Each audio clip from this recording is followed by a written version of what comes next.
Hello, I'm Julia here at Sweet Maria's. I am a coffee educator, and I'm going to be going over some variables that can affect your air roasting.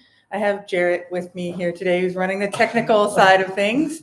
So I have a couple of examples of air roasters that we sell here, starting with our popper that we have been selling since about 2021. And we have extensive videos of the fundamentals of how to roast with this at home.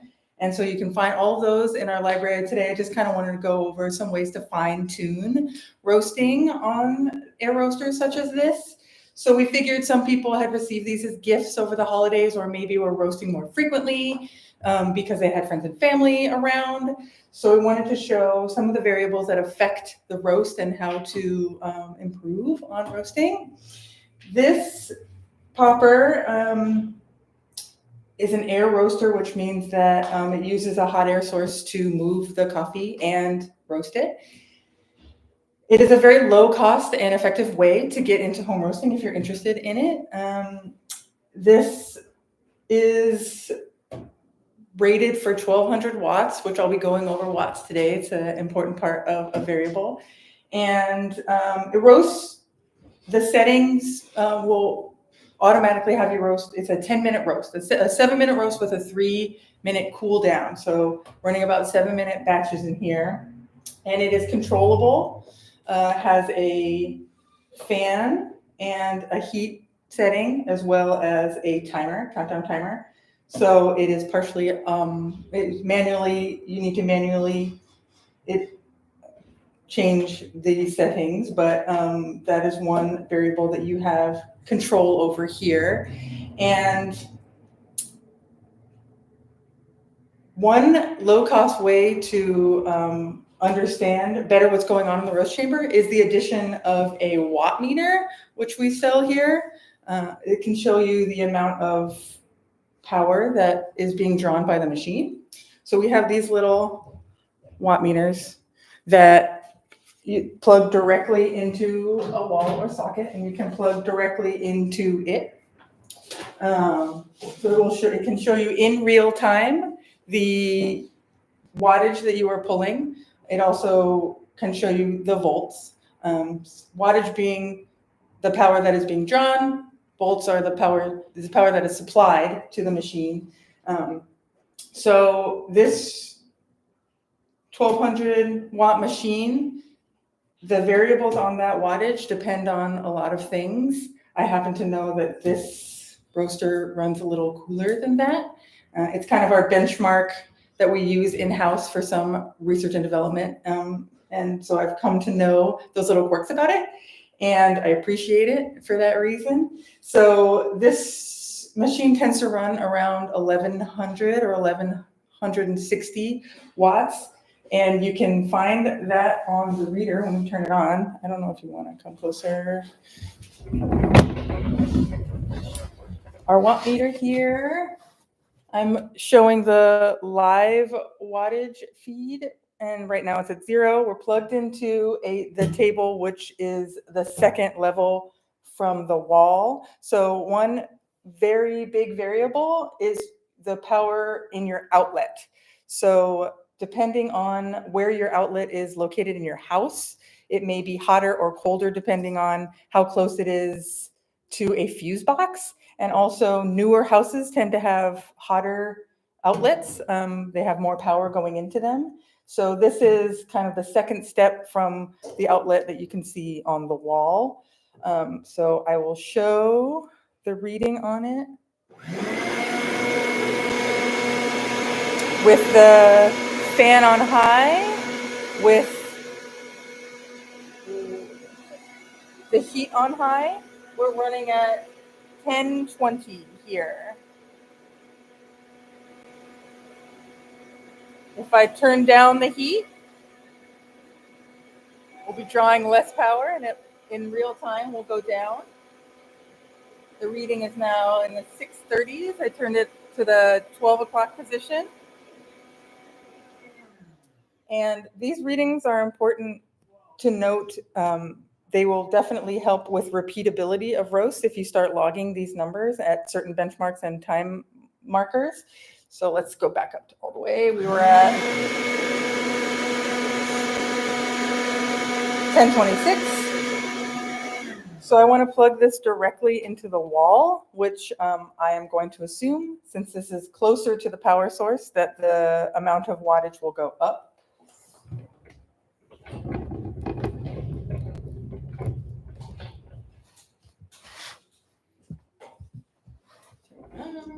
Fan on high. Power on high. I'm running at 1100. So it's just a little bit hotter than we was plugged into here. So that can help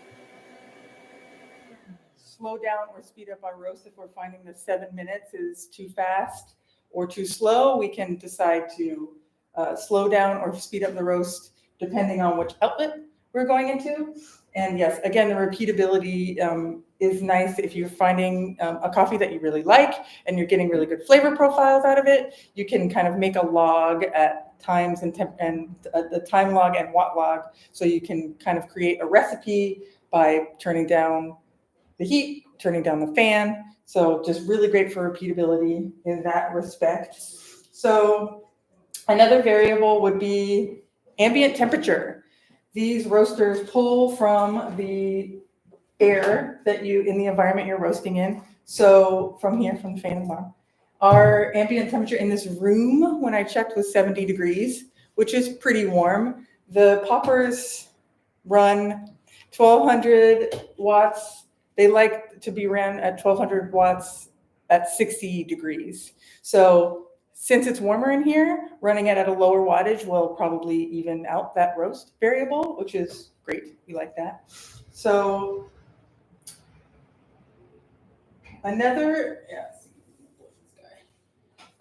yep. So we also have started selling the Pop-O, which a lot of people have been purchasing. We released it right before the holidays. This is a little bit of a more primitive machine. It simply toggles on and off. So there are better ways to control that if you would like to. This is a 1400 watt machine, and it roasts very dark. It can roast very dark if you prefer to roast that way. It comes with a sleeve that you insert that allows the roast to go much darker, although the 1400 watt runs much faster. Roast times in here can vary they can be as quick as 3 minutes to 5 or 7. You can draw out the roast with some stuff I'll talk about. But the addition of a voltage controller, which we are also selling. So this is a way to see the amount of power that is available, and you can, since these roast so fast, you can turn the power down.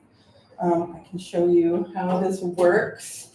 It plugs directly into the wall, and it will show you right now the volts that are available are 124. When I plug in the machine and turn it on, it goes down to 110.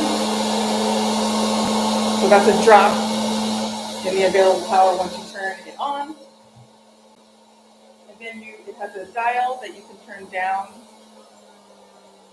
to slow down the roast or to send less power to the machine. So those are some variables that are in relation to both of those. You can also use, if you would like to log even more information, you can use the watt meter and the voltage controller in combination. It is a little bit clunky, but you can do it.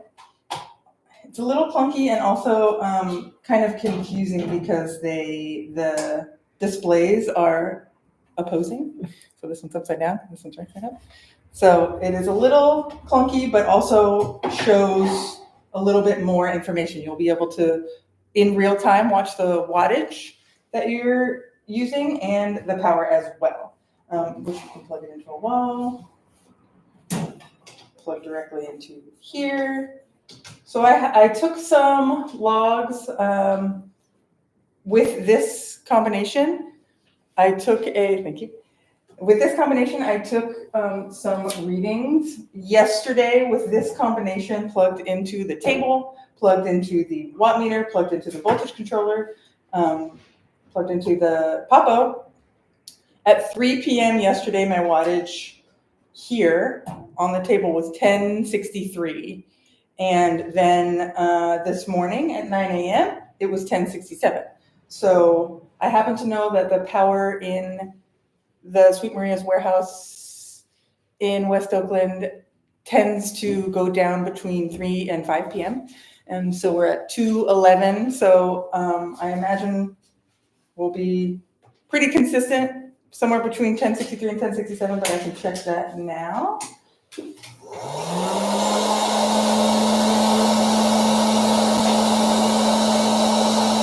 We're at 1070.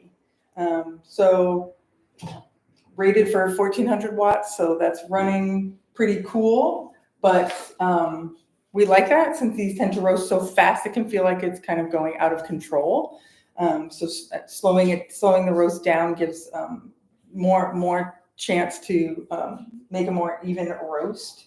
So I was going to show a roast on here in real time, drawing from using the watt meter and the voltage controller, so we can kind of see how to use it in real time. Do you want me to answer that now? Oh, no.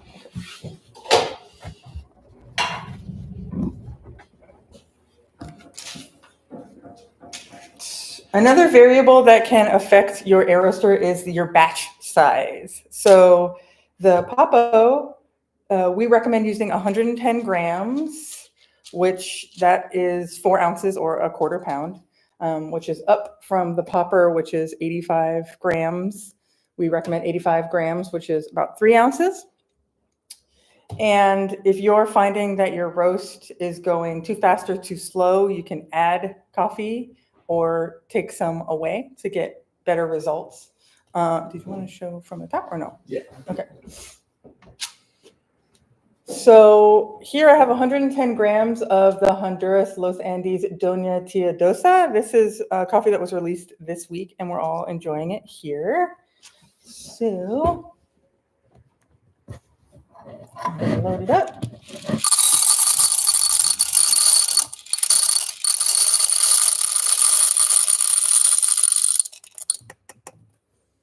All right. And then I'm going to turn it on into the watt meter and the voltage controller. Oops, I turned it on. Excuse me. And we're off to the races. We're seeing good movement to start. Beans are a little more dense while they're green, so once they start to lose their moisture and change color, you will see them take up more space in the roaster, so enlarge.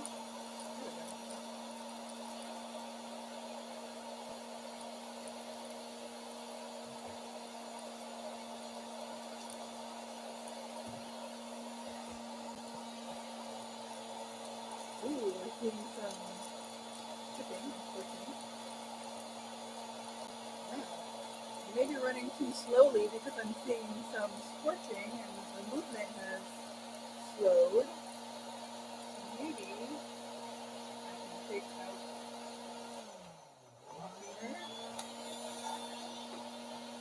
See if I get better movement by taking away one aspect. I think we were running too cold here. Now we're getting better movement after I took out one of the variables that was drawing power away from the roaster.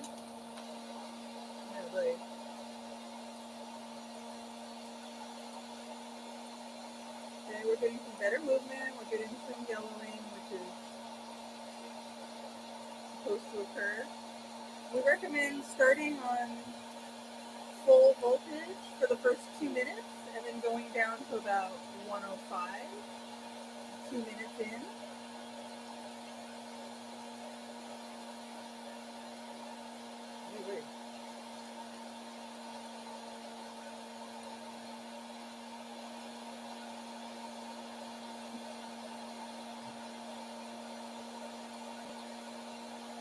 What's happening here, Julia?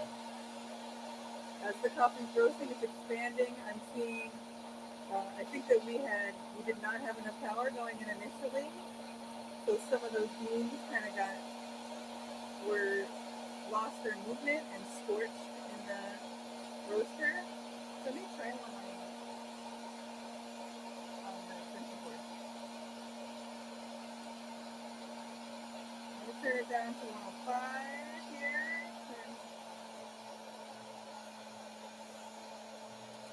As we're going into first crack, more of the moisture is being evaporated. Yeah, there we go. There's some outlier first crack. I anticipate a closer grouping of snaps coming up here soon.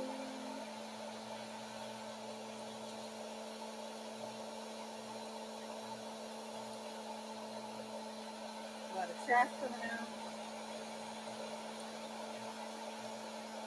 There we go.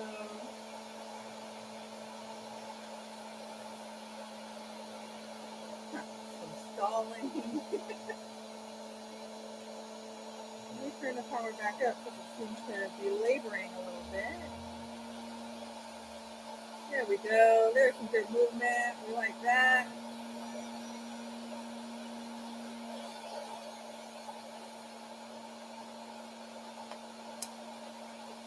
There we go. There's some first cracks coming up.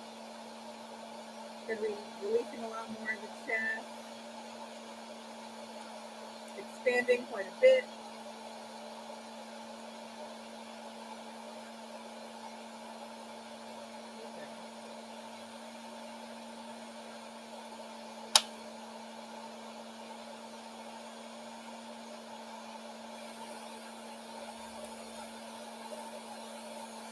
Didn't set a timer, but I think we're probably around 4 minutes here.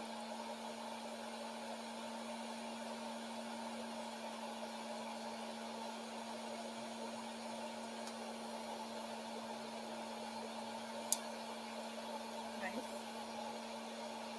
We're at about a light roast, which Sweet Maria we call, we go with a term city. We're moving into city plus. You can go even darker on this machine with the addition of the sleeve. That's looking better. Nice movement.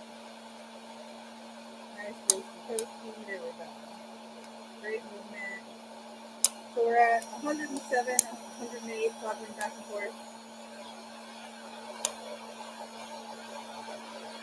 Trailing our first crack.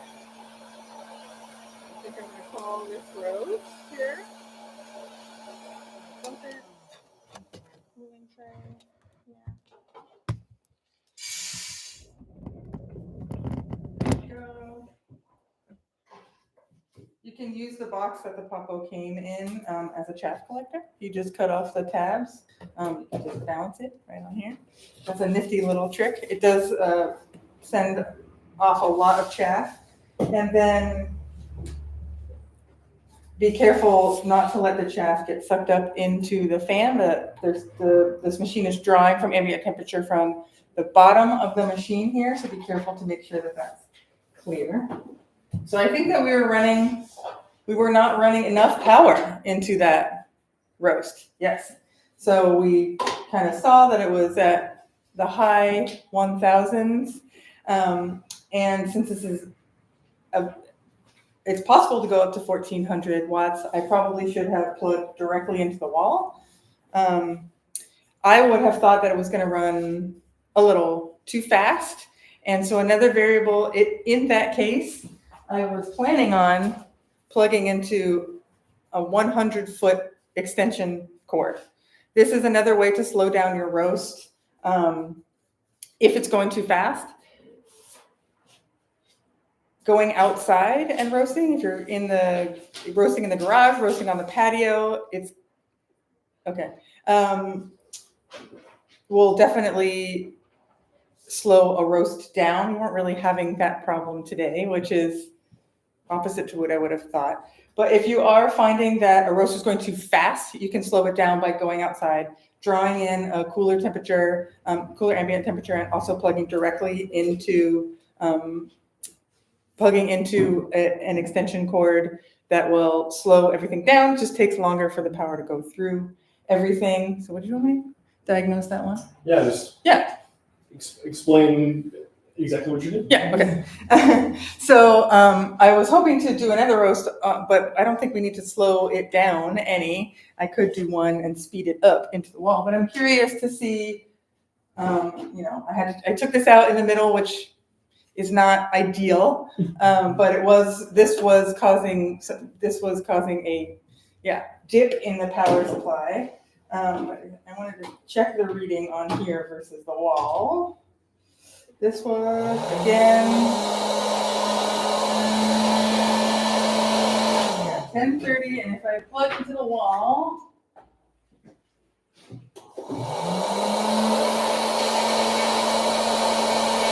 we would have been running closer to 1,200 watts, which I think would have made that roast a little bit more successful. So I should have checked before. I mean, I have all of the doodads available to me, and I chose to go with what worked yesterday, but it wasn't what helped today. What would you have gotten through this? Through the extension cord. Let's see. I'm assuming it would have been, let's guess, somewhere around 980. No, I'm going to say 1030. Closest without going over. 1038. Oh, I'd love to do that. Oh my God, it's 1038! Oh no, it's 1035. 1032. So, yeah, this would have been much, much slower. So, the temperature in Oakland today is in the high 50s. So, if I had roasted outside to the same specifications, I think we would have gotten a much more successful roast. Not that this one is not successful. It still looks good, although we had some trouble in the beginning. So now I know maybe not to Frankenstein these pieces together and just to use the voltage controller to drop the power at in the yellowing stage. So if your roast is going too slow, yes. You need warmer input air. Yes. More power. Yes. Again, every outlet in your house is going to read differently. So if your roast is going too slow, which is more consistent with the popper, I would say getting a watt meter would help identify which outlets run hot and which run cold, and also knowing what time of day the power is optimal for roasting. And then if you wanted to slow anything down, if something is roasting too fast, we suggest getting the voltage controller, which will very easily slow things roasts down. Or you can go outside. Or a smaller batch size can also help that as well. So those are the points I wanted to go over. I don't know if we're getting any questions.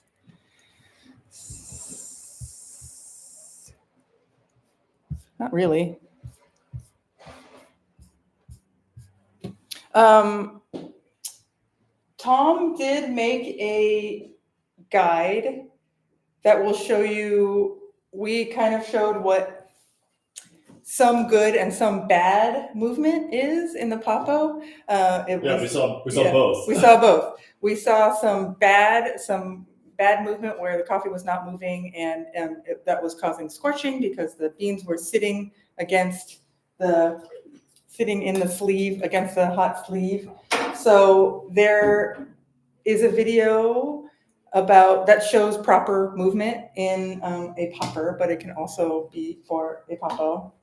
And then also, Tom created a chart of. Can you explain this? Why don't you help me explain this? So on the library, using a watt meter to look at the different power levels and what they mean in terms of the temperature of inside the coffee, or not inside the coffee bean, but the temperature probe in the coffee while it's roasting. There's a chart that shows like what the wattage is relative to a temperature at different fan settings. So hopefully we can link that there, but If you don't have or if you do have a watt meter and you prefer to think of things in terms of temperature, you can kind of use that chart to cross-reference, like if your fan is set to high and your watt meter is showing 980 watts, about what temperature in Fahrenheit did we read that as when we tested it here? And so you can kind of just use that chart to like triangulate and get an idea of the temperature if you prefer not to work in watts, although watts is a very easy metric and repeatable metric to work on. Yeah. So that's it for today. Hopefully that helps fine tuning moving forward. These are very low cost and easy to use home roasters. If you're interested in getting into it, I highly recommend either if you'd like more control on the roaster, you can get a popper, or if you kind of just want something that's more plug and play, the popper is really great, and they're available on our site. So hopefully this helps fine tune your roast and you get good results moving forward. Thank you so much.